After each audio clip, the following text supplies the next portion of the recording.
Fala pessoal, aqui quem fala é o Wellington do PET Física Unifei e estamos aqui para mais uma aula. Essa é a nossa terceira aula e nela vamos começar falando sobre o planeta Terra. Bom, vamos conhecer então mais um pouquinho do nosso bonito planeta?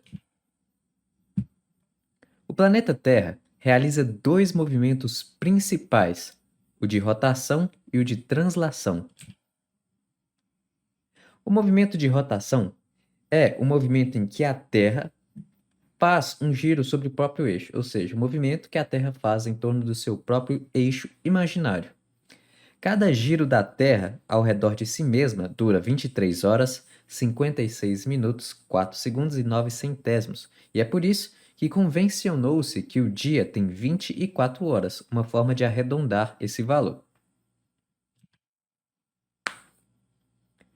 A rotação, conforme a Terra realiza o movimento de rotação, sentido anti-horário, ou seja, sentido anti-horário é o sentido, vamos dizer assim, contrário ao relógio. Se o relógio está num sentido, o sentido anti-horário é o contrário do relógio. Deu para entender, pessoal? É tipo isso. Bom, conforme a Terra realiza o movimento de rotação, sentido anti-horário, parte de sua superfície fica exposta ao Sol, sendo responsável pelo dia e noite. A rotação ocorre a uma velocidade média de 1.674 km por hora. Essa velocidade não pode ser sentida dentro da atmosfera, onde é que a gente vive. Obviamente, a gente não sente essa velocidade, mas essa velocidade existe sim. Uma forma de comparar essa velocidade no dia a dia para aquelas pessoas que perguntam, poxa, se a Terra está girando tão rápido, como é que a gente não consegue sentir? Bom, quando você, por exemplo, vai andar de avião, ou então de carro mesmo, imagine que o carro, você está dentro de por exemplo, um ônibus, e o ônibus está bem rápido. Só que esse ônibus, ele é bem macio, ele não treme muito. Às vezes o ônibus está, por exemplo, a cento e tanto quilômetros por hora, e você às vezes não consegue sentir. Por exemplo, um outro exemplo melhor do que esse seria um trem-bala.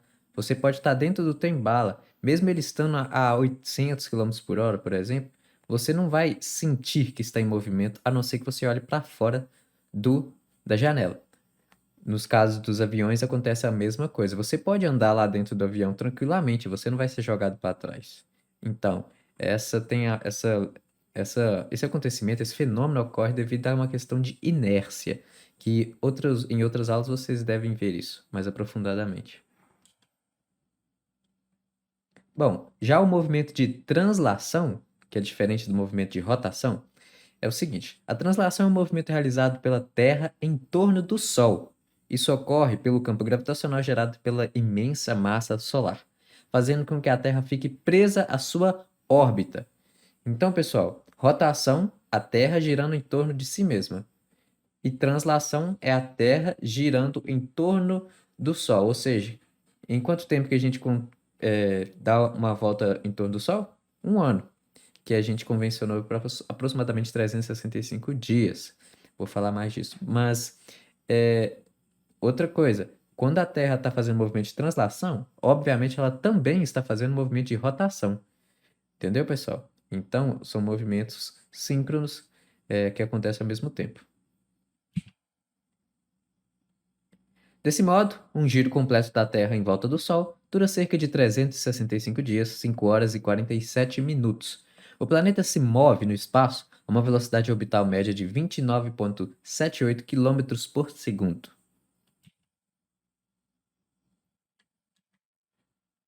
Como o ano civil é contado apenas em dias, a cada 4 anos realiza-se o ano bissexto, para compensar as quase 6 horas anuais que ficaram de fora.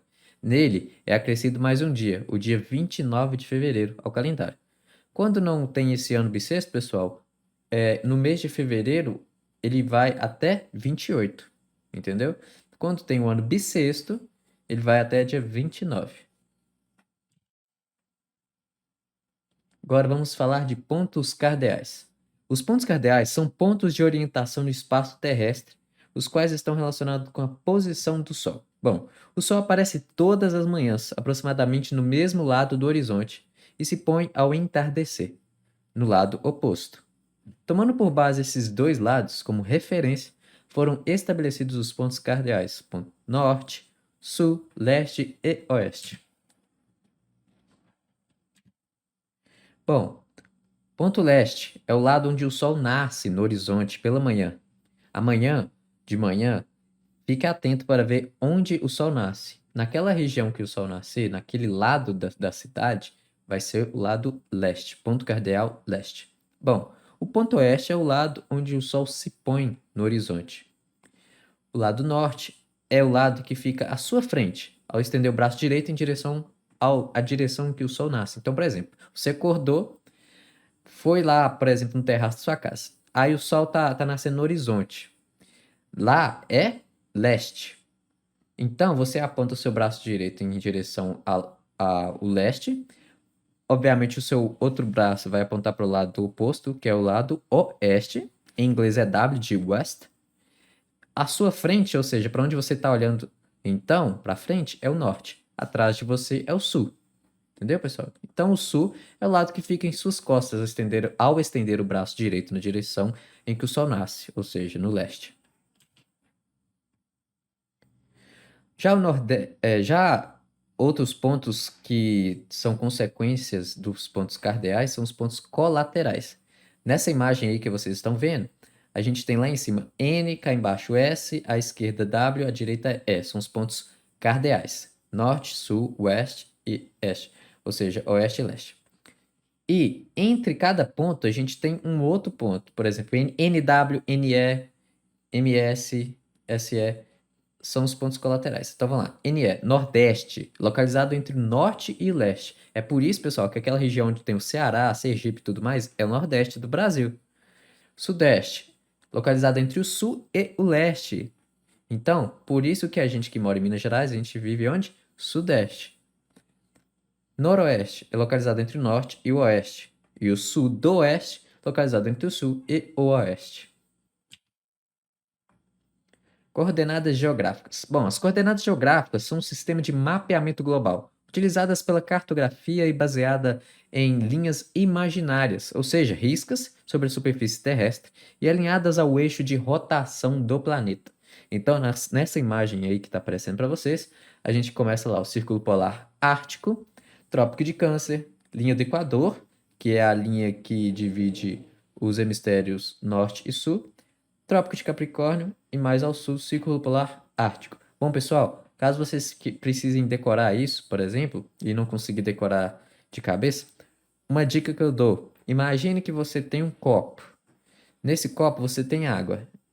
E aí você vai colocar outros líquidos pesados ou mais leves. Por exemplo, você vai colocar terra, brita, por exemplo. Coloca brita e coloca óleo.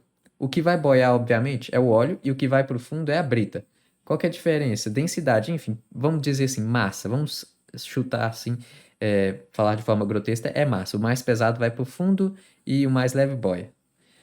Nessa correlação que eu quero dizer as palavras menores ficam em cima, como se elas fossem mais leves e boiassem, e as palavras maiores ficam ao sul, ou seja, seria o fundo do copo.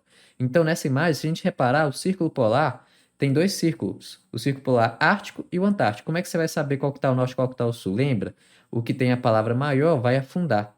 Então, o antártico vai lá para o sul. Então, a gente já sabe uma coisa. A gente tem agora dois para saber onde é que fica, o Trópico de Câncer e o Trópico de Capricórnio. Bom, o Câncer é uma palavra menor, então ela vai boiar, ela vai para cima também. Capricórnio é uma palavra maior, então ela vai afundar, então ela fica ao sul também.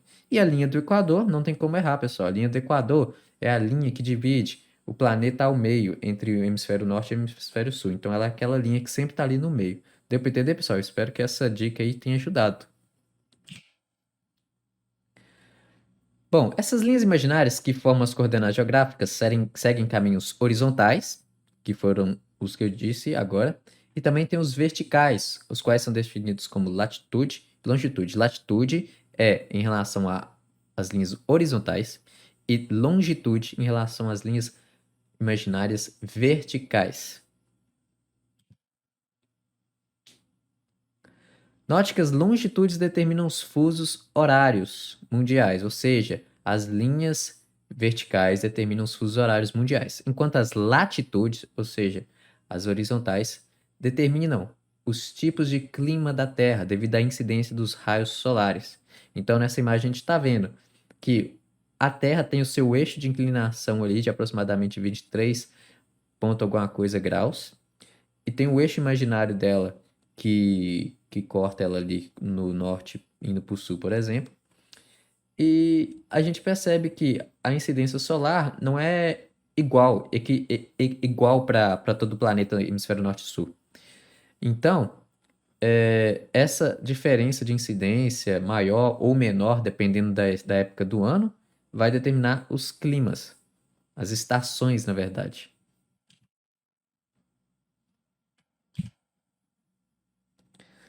Então, aqui mais uma imagem aí para ajudar a gente. Nessa imagem, razoavelmente o planeta está inclinado, mas ele tem sim essa inclinação. Olha lá, e como dá para perceber aí, ó, tá bem explicado. Na linha do Equador, que é ali a linha que divide o planeta entre hemisfério norte e sul, a gente tem uma incidência sempre, vamos dizer, a toda parte do ano sempre vai ter uma incidência ali forte. E no norte e no sul pode ter uma incidência maior ou menor, porque os raios chegam ali com a incidência maior ou menor a depender da posição da Terra, ou seja, da época do ano. Então, essa incidência determina as estações do ano. Então, vamos ver. As estações do ano ocorrem devido à inclinação da Terra em relação ao Sol. Podemos dizer, então, que as estações são ocasionadas pelo eixo de rotação da Terra, juntamente com o movimento da mesma em torno do Sol, que dura um ano e recebe o nome de translação.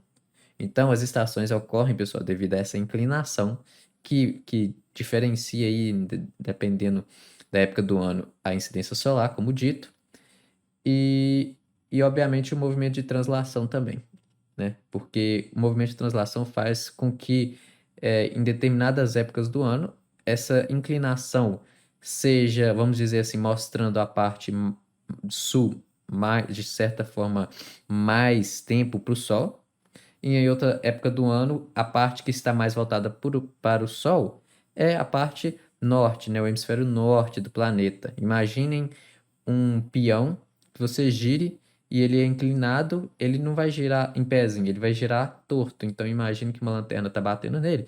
Dependendo da posição que ele está ali, vai bater mais luz ou menos. Entendeu? A incidência vai ser maior ou menor. Bom, isso aí determina. E outros fatores determinam as estações do ano. Bom, as estações do ano são caracterizadas de acordo com as suas características climáticas. Existem 4 estações do ano: primavera, verão, outono e inverno. Elas ocorrem ao longo do período de um ano. Verão. O verão inicia após a primavera, aproximadamente no dia 21 de junho, no hemisfério norte, e 21 de dezembro, no hemisfério sul, ou seja, a gente está no hemisfério sul. E seu sucessor é o outono, que termina aproximadamente no dia 23 de setembro, no hemisfério norte, e 21 de março, no hemisfério sul, nosso hemisfério sul. Bom, neste período, as temperaturas permanecem elevadas e os dias são mais longos. Outono. O outono inicia após o verão, aproximadamente no dia 23 de setembro para o hemisfério norte, 22 de março no hemisfério sul. E o seu sucessor é o inverno, que termina aproximadamente no dia 21 de dezembro no hemisfério norte e 20 de junho no hemisfério sul. Nesta estação, os dias ficam mais curtos e mais frescos. As folhas e frutas já estão maduras e começam a cair. Os jardins e parques ficam cobertos de folhas de todos os tamanhos e cores. Inverno. Inicia após o outono, aproximadamente no dia 21 de dezembro no hemisfério norte e 21 de junho no hemisfério sul.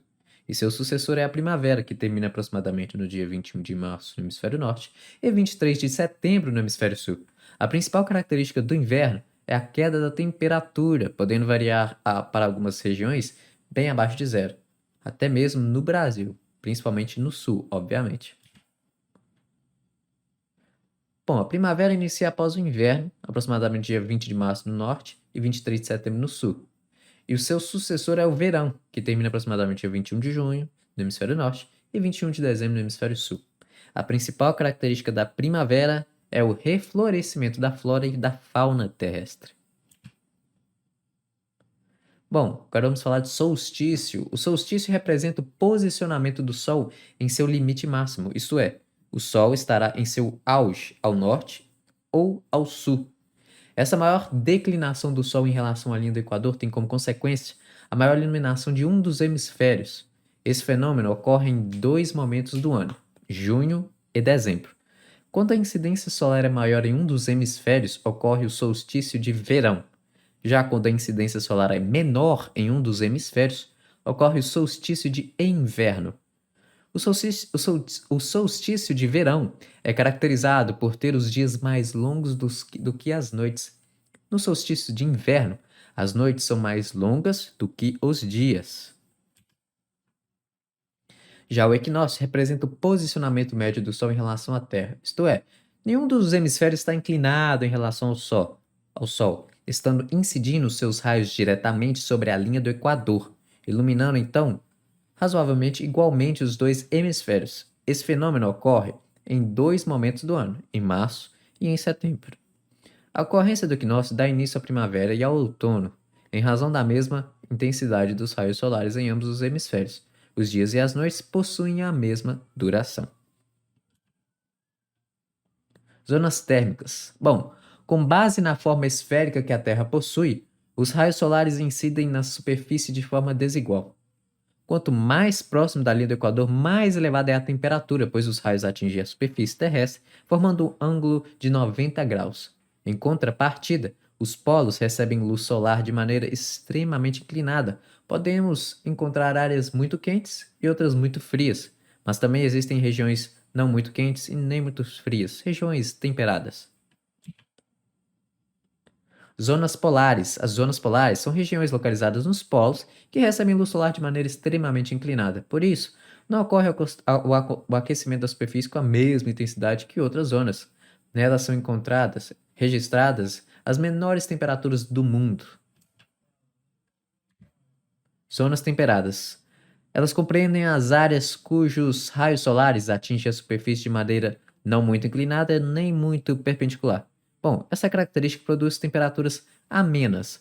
É aquele famoso nem isso nem aquilo, mas algo mediano. Zonas tropicais ou intertropicais. Zonas tropicais ou intertropicais são áreas próximas à linha do Equador, onde os raios solares incidem na superfície de maneira perpendicular, ou seja, com grande intensidade. Nessas regiões, as temperaturas são elevadas, sendo assim, são consideradas as mais quentes do planeta. O horário de verão, pessoal. O horário de verão foi inventado há muito tempo, no ano de 1784, por Benjamin Franklin, que na época teve essa ideia de alterar o horário para economizar as velas que eram utilizadas para iluminar as casas e as ruas. Mas foi na Primeira Guerra Mundial que esse horário foi adotado mais definitivamente, tanto pela Alemanha quanto pela Inglaterra, difundindo-se depois por toda a Europa e em outros inúmeros países. A ideia é simples: ao adiantarmos os relógios, os dias demoram mais para anoitecer, fazendo com que gastemos menos energia elétrica com as lâmpadas, ou seja, aproveitemos mais a luz do sol para as nossas atividades. No caso do Brasil, adiantamos o relógio em 1 hora, mas existem outros planetas que adiantam em 2 horas e outros que diminuem o horário. Tudo a depender do que for mais conveniente para o país. Bom, pessoal, ainda falando do horário de verão, no Brasil, o horário de verão foi extinto, ou seja, não existe mais.